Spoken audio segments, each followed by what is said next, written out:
The Brave Tin Soldier by Hans Christian Andersen.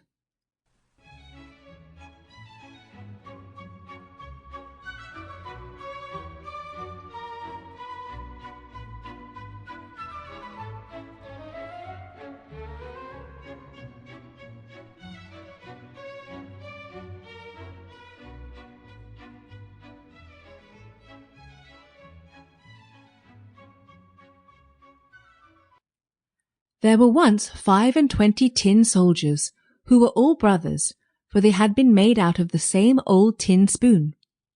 They shouldered arms and looked straight before them, and wore a splendid uniform, red and blue. The first thing in the world they ever heard were the words, "Tin soldiers," uttered by a little boy, who clapped his hands with delight when the lid of the box in which they lay was taken off. They were given him for a birthday present, and he stood at the table to set them up.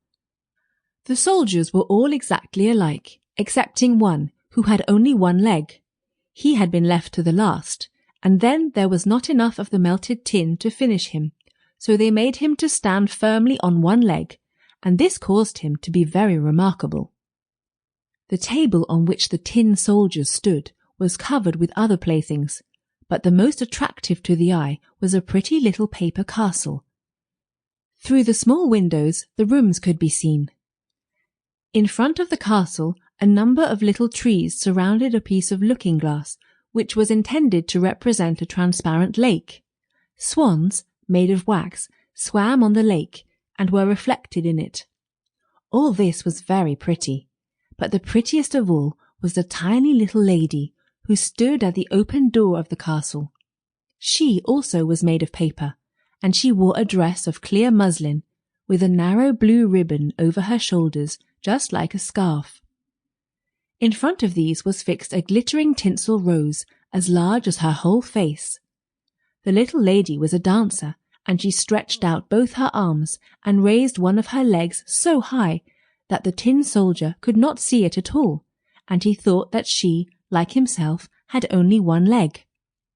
"That is the wife for me," he thought, "but she is too grand, and lives in a castle, while I have only a box to live in, 25 of us all together.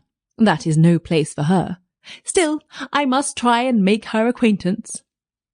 Then he laid himself at full length on the table behind a snuff-box that stood upon it, so that he could peep at the little delicate lady, who continued to stand on one leg without losing her balance.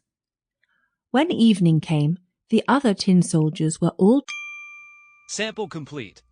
Ready to continue?